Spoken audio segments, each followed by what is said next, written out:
Hello, I'm Stella Montejo and you're watching Telemundo.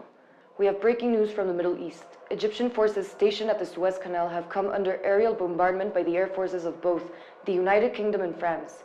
This comes as 250,000 Egyptian military personnel were pushing through the Sinai in a counter-offensive in the war against Israel.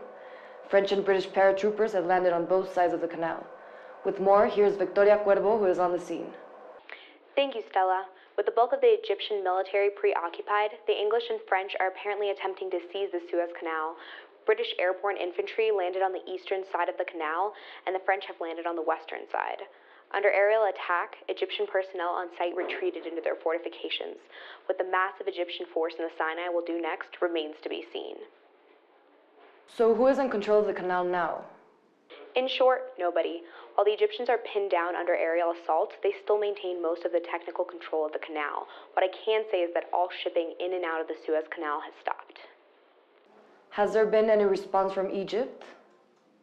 In a short statement, President Gamal Nasser stated that Egypt will never again be a colony, not so long as one Egyptian draws breath. And what about the Israelis? Have they carried out any significant military measures? It does not appear that they have made any moves at the moment. According to anonymous sources in Tel Aviv, they are waiting to see what comes of the massive Egyptian force in the Sinai. Back to you, Stella. Thank you, Victoria. Now we move on to the developing story in Eastern Europe.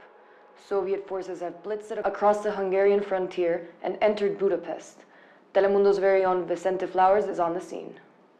What was a jubilant city only days ago has become a scene of utter heartbreak. Soviet armored tanks are lined on both sides of every bridge across the Danube, effectively splitting the city in two.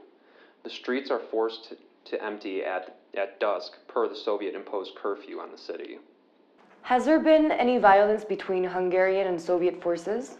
Perhaps the saving grace of this story, Stella, is that Hungarian forces stood down as the USSR raced across the countryside and Budapest was entered uncontested. To the best of my knowledge, there have been no casualties. And has there been any word from Prime Minister Nagy? The Prime Minister has not been heard from since the incursion began, but some Politburo members have come out to say that the USSR is, was, and always will be Hungary's greatest ally. Finally, what has become of the demonstrators? It is almost as though the demonstrations never existed. Reports confirm that the intellectuals who led the revolution have gone into hiding. The rest of the demonstrators have faded back into the citizenry. The once starry-eyed students carry a sense of defeat and resignation. As they filed into their homes for curfew, it was though the sun will not come out tomorrow. Absolutely heartbreaking. Thank you so much, Vicente. And now, our ongoing segment, The Search for Fidel Castro.